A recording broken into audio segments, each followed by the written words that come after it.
Bună dimineața! Good morning and welcome. My name is Dana Neumann and I'm Elbit Systems International Communications Manager. We are honored to have you join us for this first ever virtual conference. We are transmitting live to you in Romania from the city of Rehovot in the center of Israel. In better and healthier days, this would have been a real tour and not a virtual one, but different times call for different measures. I'm standing in one of Elbit Systems' unmanned aircraft assembly lines. Before we begin, I would like to share with you what we have in store for today. I will shortly hand over the lead to Major General Retired Hagi Topolansky, Vice President of UAS in Elbit Systems, who will take you on a virtual tour in the UAS assembly line and present to you the Hermes 450 and the other UAS that are here in the facility. After the tour, we will proceed with the questions and answers that will be moderated by my dear colleague Bogdan. We have prepared a media pack for you that you will receive after the broadcast. The media pack will contain supporting videos, pictures, background information, and this entire broadcast. Now, let's begin. Please welcome Major General Retired Hagi Topolansky. Good morning, you all. Please come with me for a tour in our assembly line, actually our zoo. My name is Hagi Topolansky. In my background, I'm a fighter pilot, F-15, F-16, but I am the past. I am the past. Let me show you the future. The future of Israel, the future of the war, the future of Romania. Let's start from the small animals to the big ones. Come with me to see the quadcopters, a multi-rotor, very simple and very easy to operate, with an electro-optical payload communication line and 4 rotors, electric rotor, very simple, like the kids is playing, but for military use. From this, let's move to the fixed wings, the small one, the mini one of the fixed wing. Hundreds of them around the world, here in Israel and around the world. It is very light and strong. It's very unique. Look on the wing. If you will touch it, you will feel how light is it and still strong. That's why all of this weight less than 8 kilograms. And at the same time, has an electric engine, very quiet. It's very important that nobody will hear you, that the enemy will not hear you. And a very advanced electro-optical payload. It's like a camera, like your TV, but day and night. You can see everyone at day and at night. It is very unique in its ability to fly about 3 hours. But this small one that usually used by the platoon and the simple soldiers has a brother, a bigger brother. His bigger brother, this is the Skylark 1. His bigger brother is the Skylark 3. The Skylark 3, come with me and see, is much bigger. But same concept, again. Light material, very strong, higher capability, can take more than 10 kilograms, can fly with electric engine something like 5 hours. And you know what? There is even an upgrade to move from electric engine to a fuel engine. Once it uses a fuel engine, it can fly something like 20 hours. As I told you, this is the future. This usually used by the division level, by the brigade level, can bring the best intelligence, the best knowledge for the commanders and for the soldiers. Now, on the same size in this zoo, we have this UAV. It seems the same, but it's totally different. It has a warhead. It's actually it's ammunition, but it's not a regular ammunition. This one is a loitering ammunition that can fly more than 2 hours, find by itself the targets everywhere, and eventually can hit it very effectively, very accurate, less than 1 meter. Less than 1 meter. It has a very good electro-optical warhead, as you see, produced here in Elbit. And it's actually hundreds of them waiting for a mission all around the world.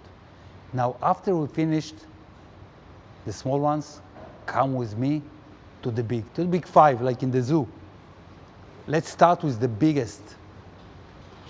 Let's start with the biggest, the Hermes 900. Weight more than 1.5 ton when it's ready for mission. Very redundant. Double and triple capabilities regarding the control and computers and communications and others. At a landing gears, can take many kind of payloads. Actually, it has a unique capability. It has a bay. In this bay, modular bay, we can carry 2 to 4 different payloads. Something like electro-optical, SIGINT, radar, and others that can fuse the information all together to the ground. It's not like me and fighter pilots that sit in the cockpit. Eventually, it's a guy, 2 guys, operators or pilots, that sit in the station. And the station, it's like sitting in the sofa and playing with the mouse. This is the way we fly these big UAVs. You don't need to fly them with the joystick.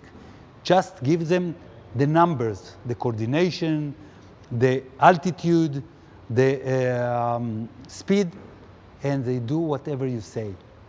Now I want to take you to the king. So be ready, because this king is more than 20 years in the air. Come with me. The Hermes 450, the most combat-proven around the world, Iran and Israel. The backbone of the Israeli Air Force, the king of the air, the 450. It has a lot of capability, redundant, as I said before, like the 900. Multiple payload, actually dual payload, can take radar and DO payload on the same time, can land in a semi-prepared runway. It is really the most proven system that we have here and actually around the world. Now this Hermes 450, as I said, is very redundant. As you see, 9 meters wingspan, but there is one thing that it's only one. And actually all the aircraft and the system depend on it. Guess what is it? Let me show you. The most important part in the aircraft. The one that should be reliable, very reliable. The engine. One engine that actually has no redundancy and carry all the king to the air. This engine built here in Elbit and is a very capable one and a very reliable one, will not stop working anytime. And you know what? The difference between a UAV and a fighter aircraft is that if eventually you lost one, you just lost the aircraft. You did not risk anyone else. Now, after we understand that this king, the 450, is the best, I want to tell you the real story. The real story that these Israeli drones, a very capable and experienced one, is going to be in Romania. And not only that it's going to be in Romania, it's going to be a Romanian product, a Romanian UAV. We are going, I hope next year, to move the capabilities from here, like in this assembly line, to a Romanian assembly line that will be operate in Romanian industry, in Romanian facility, with a Romanian people, new job from Romania. And eventually, I hope the next year, you will see this king with a Romanian flag built in Romania with all the advanced technology, with the new job, all for Romania. As you know, Israel and Romania are very close friends. And we took a strategic decision here in Israel to approve moving the technology, transfer the technology and all the know-how and the knowledge from Israel to Romania. So next year, I hope that this king will be yours. Dana, please. Thank you, Chagi, for the comprehensive tour of the assembly line and the in-depth review of the Hermes 450. I hope you all found it interesting and enlightening. We will now begin the Q&A portion of this broadcast. I would like to hand over the wheel to my colleague Bogdan. Bogdan, please feel free to start the session. Hi everyone, this is Bogdan from Bucharest. So some of you have already sent me a couple of questions. I will put, I already have them sent over. So I will have a couple of them directly direct them to General. I am now taking the first question, and we were asked about the status of the MOU and with Craiova and Romairo. What is the status, and especially where do we want to build this line assembly in Romania? Oh, okay. Thank you, Bogdan. Actually, Elbit has, for right now, more than 600 employees in Romania, in different sites. We have a cooperation and heritage of cooperation with the Romanian industry. We have many cooperation with different industry. And for sure, we have an agreement and cooperation with Craiova and Romairo, which is a good friends of us. However, we are not limited as to Craiova and Romairo, and I'm sure that we will work with more and more companies as we have done before, as Elbit done before, and I'm sure that we'll find a good place in Romania to establish the facility. You know, the place, I guess, will determined by your government, your Ministry of Defense, and the services. So we, of course, will cooperate with any decision.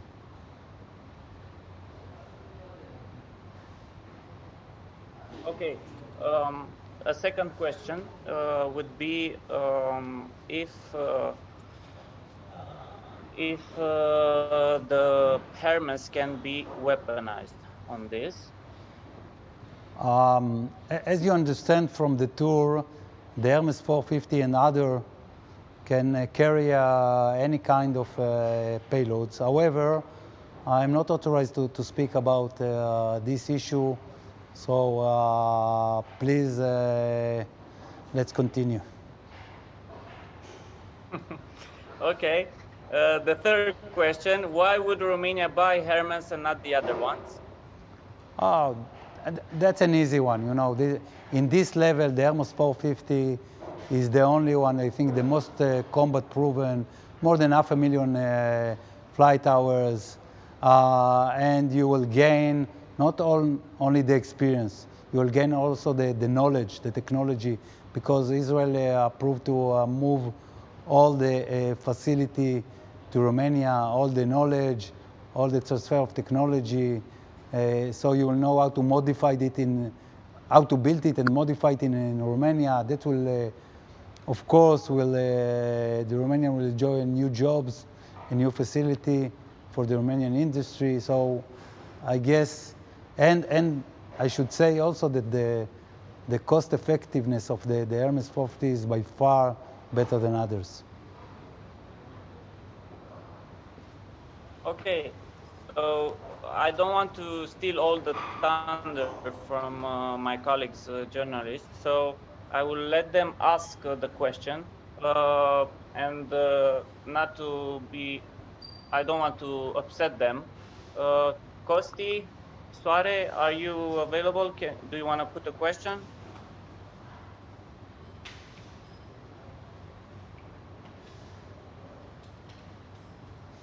Yes. Hello, everybody. Do you hear me, Bogdan? We can. Yeah, I hi. guess there is a You problem can put with the the question sound. if you want.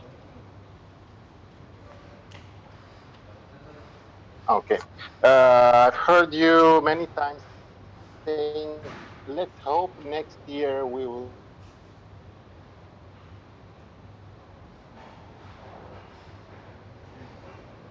You don't hear it? Bogdan, if Can you you... put the question again, please? Kosti, can you put the question again, or you can write it on my I guess there is a WhatsApp problem with so I my can connection. put it if there are any. Yeah, now it's okay. We can Okay. hear you. Now it's okay. You can hear me, yeah? Yeah. Well, Mr. Hagi, I've heard you many times saying that let's hope next year we'll move to Romania. Depending on what is based your decision or this let's hope. Yes. As you understand, there is a intention of the government of Romania to procure this kind of capabilities. So our plan is to serve your needs and to move to Romania. As we understand, your MOD is intended to start this project next year.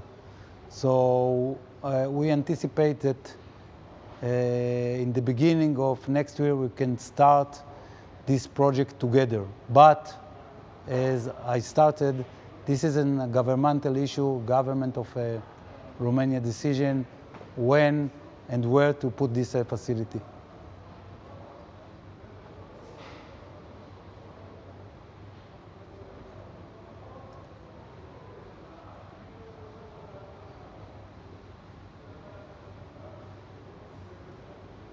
Kosti, any more?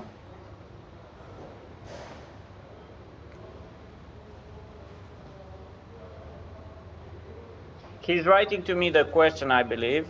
Until that happens, I have another question from Mircea Olteanu from Umbrella Strategica. So here it goes. The drones produced in Romania could be exported in other countries in our region.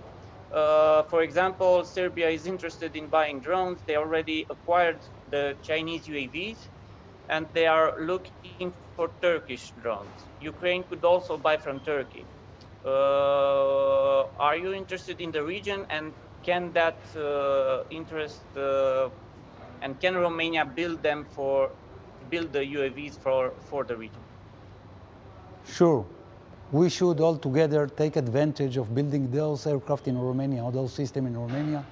And I guess once Romania will have this ability to produce, manufacture, and assemble those Hermes 450, then it will give both of us advantage in suggest it and market it to other places in Europe, in any other place.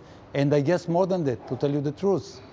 Usually the work in Romania is cheaper, so we'll be even more competitive when we will come with the Hermes 450 from Romania.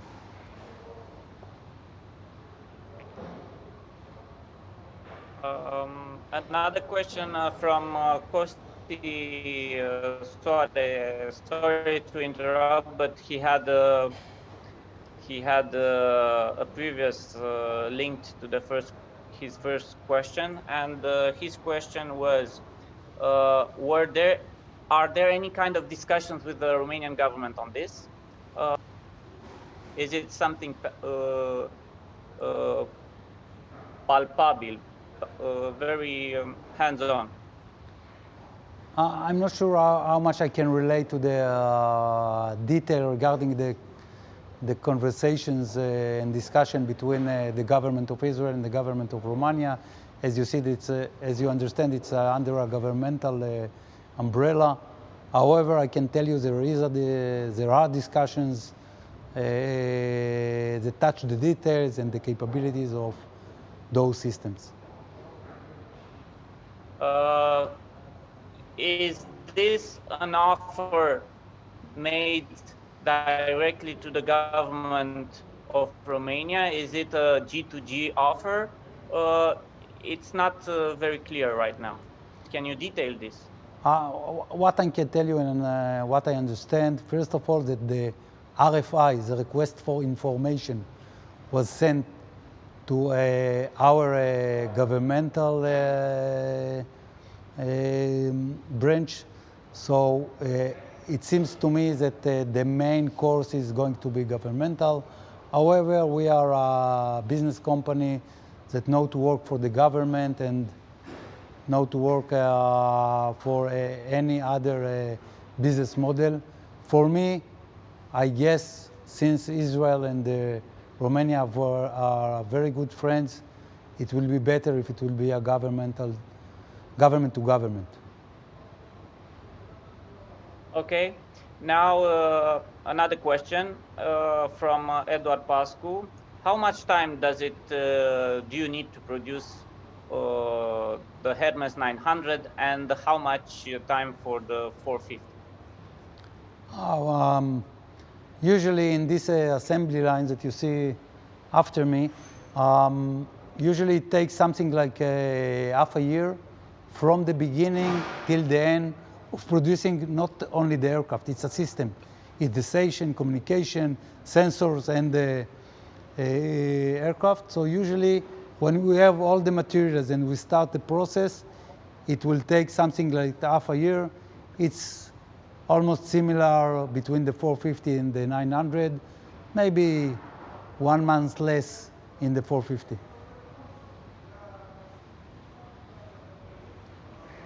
Okay. Alexandra from DG24, she's asking how much important is for the Army to have that kind of drones, UAS.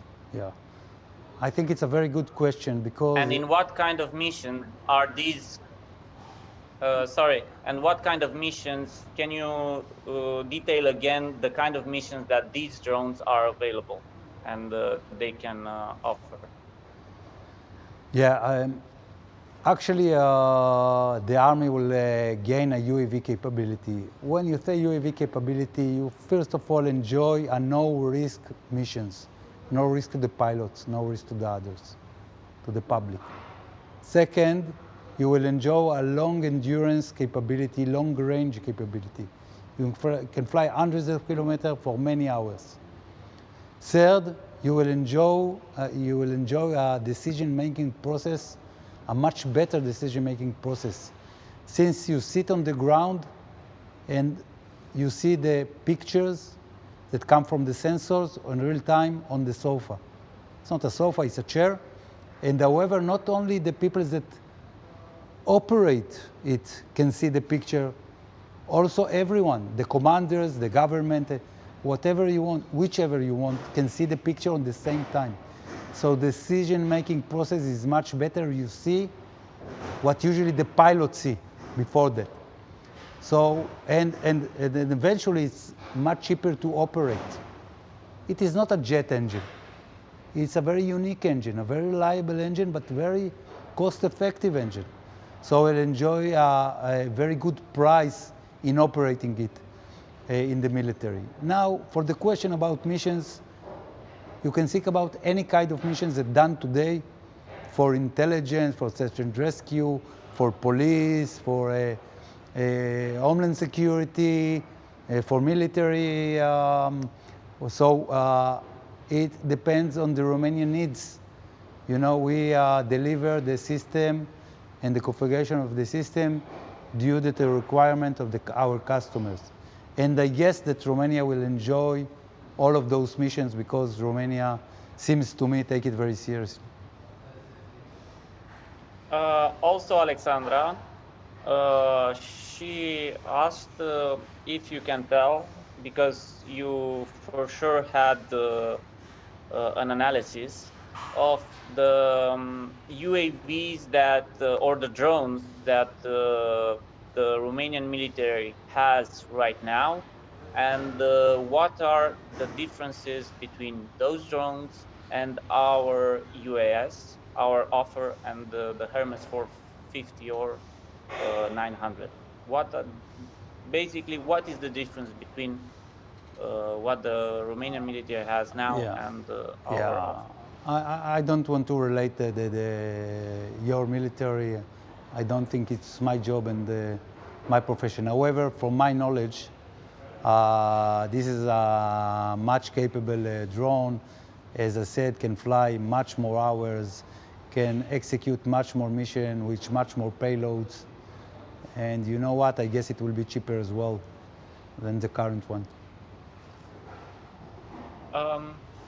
Edward comes back with a question: How much does it cost for an hour to fly with these drones?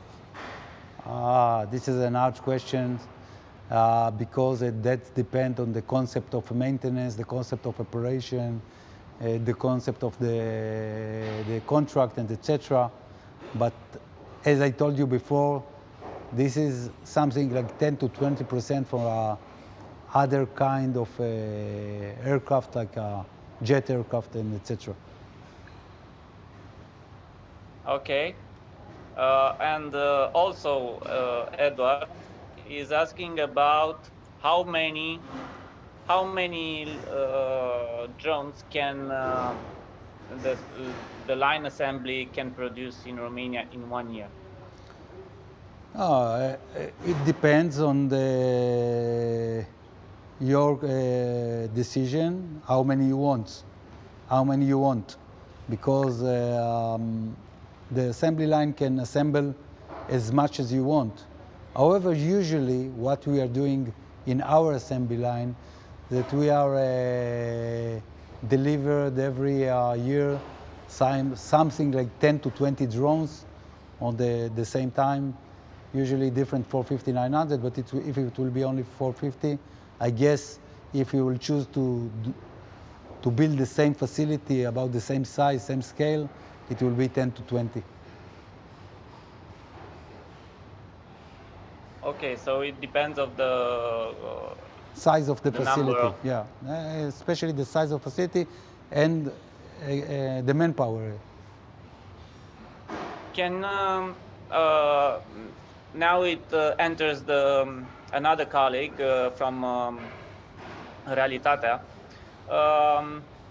and he's asking about the kind of can you relate or can you say a couple of missions, important missions that these drones have been involved in, and their nature?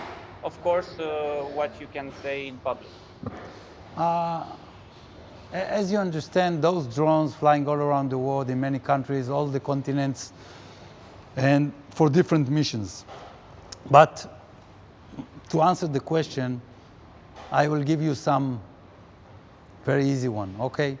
Border controls, canal controls, sea controls, search and rescue, intelligence, fusion intelligence, mapping, camera, and much more, as I said, homeland security, and many others. I don't think there is any mission. This is something that you should understand. Those drones are very versatile. This aircraft is only the platform. It can carry whatever you want. It can carry any kind of sensor. So if your mission demands a mapping sensor, it will be a mapping sensor. If it demands radar, a sea radar, it will be a sea radar. If it should be a very advanced camera, night camera, it will be. So this is a very flexible one. You know, what I can tell you, here in Israel, we bought it for one mission, one reason, and eventually use it for many others. So one of the advantages of those drones that you can modify the user life for different missions, for different needs.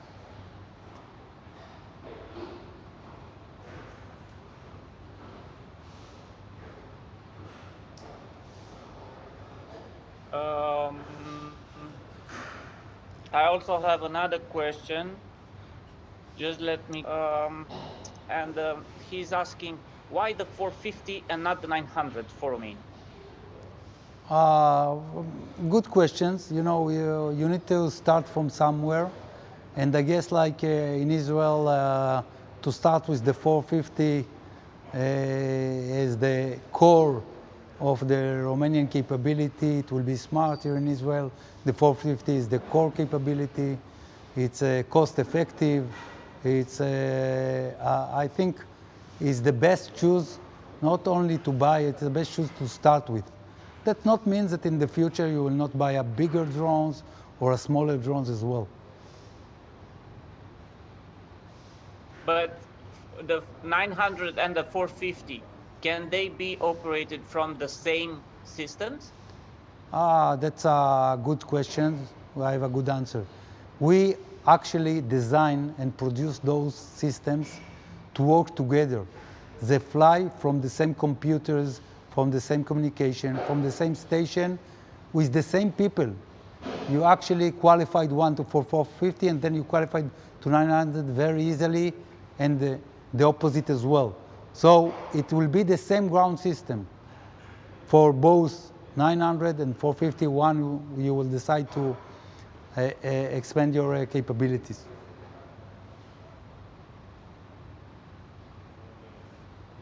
Okay, another question.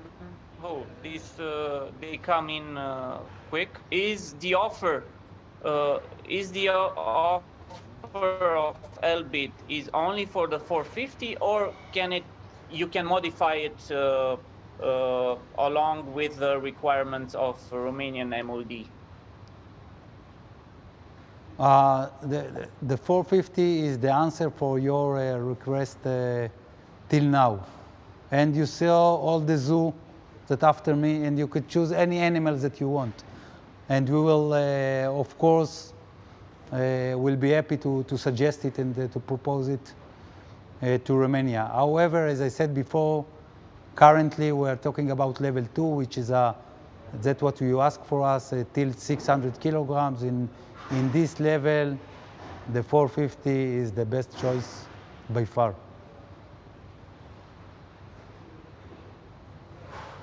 Okay. Sorry for this. I need to read again the questions. Is there a minimum? I don't know if this was answered. I'm sorry for this. Is there a minimum number of drones of UASs that Romania needs to order in order so that the assembly line will be here in Romania? The real answer is no, but there is a price to move and to build a facility in Romania. You know, there is a tool, there is to recruit manpower, to build a facility, and etc. So I guess you want a number that will be cost effective in order to build and enjoy the investment in such a facility. But there is no minimum number, for sure. Are you currently building parts of the drones in Romania, if you can say that, in Bacău? There are some information that that you are already building those parts in Bacău. Yeah, as I told. And assemble them in Israel. Yeah. As you know, Elbit sees Romania and Israel sees Romania as a strategic place for us. We, for many years,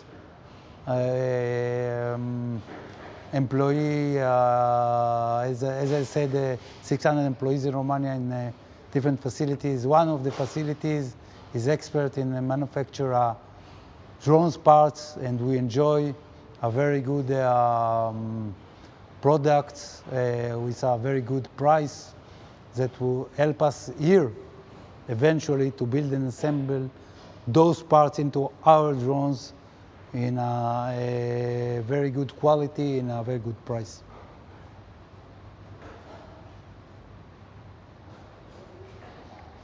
Okay, Marius is typing a question, and I will take the question of Mircea also. Beside assembling drones in Romania, are there any kind of plans to the resources that Romania has in the IT sector? Will you do research also in Romania? That's basically the question. I didn't get the question. Please say again.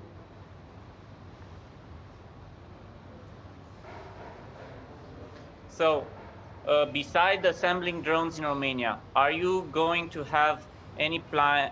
Do you have any plans to open to have also a research center for drones in Romania?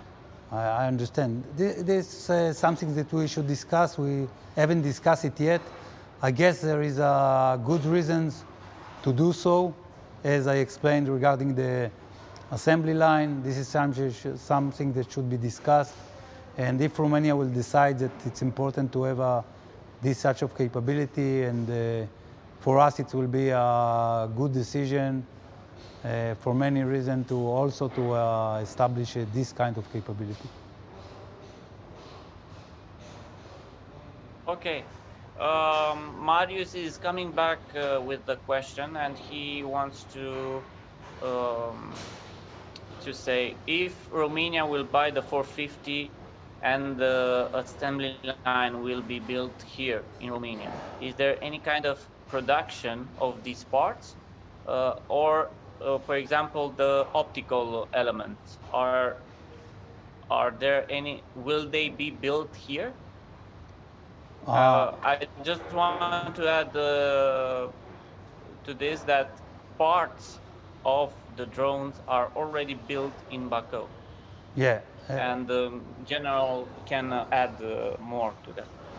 As I said, we see Romania as a very important partner, and we see more and more work moving to Romania and more jobs in Romania. For sure, the facility line will be an example for that and will bring a lot of work. However, once there will be a decision what will be the payloads and the other capabilities, I guess part of it should and could be built in Romania as well.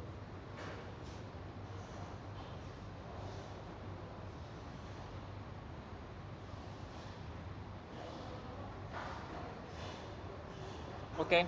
I have another question from Julian. Is there any kind of similarities between the assembly line in UK along with the possible our assembly line, Romanian assembly line? Yeah, as you know or not, we actually have a very big assembly line in the UK, similar to this one, that produced the Watchkeeper. The Watchkeeper is a model of 450 that was adjusted to the needs of the UK, and it's a very nice one. I visited many times there. So this is another example that it's very doable and feasible to move the assembly line from here to Romania, since we have done it before. We've done it to the UK, we've done it to India as well, in 2 other places, strategic places for us, like Romania. So yes, you will enjoy not only the 450, also our knowledge in moving this capability and this technology to other places. Okay. I think I don't have any other questions. If anybody has, please, now is the moment to send them again. I don't see any other question. Guys, we will send you the video. We will send you the video with all the questions and everything that you saw here in a HD format. And thank you all for your question. Dana, please, thank you, General, very much for your answers. And Dana, you can Okay. finalize. Thank you. Thank you. That's it from us today. I hope you enjoyed the tour and got the best answers to your questions. You will soon receive the media pack with the background information, the videos, the pictures, the broadcast you just viewed, as Bogdan just said. Thank you for taking the time to be with us today. Take care and la rivedere.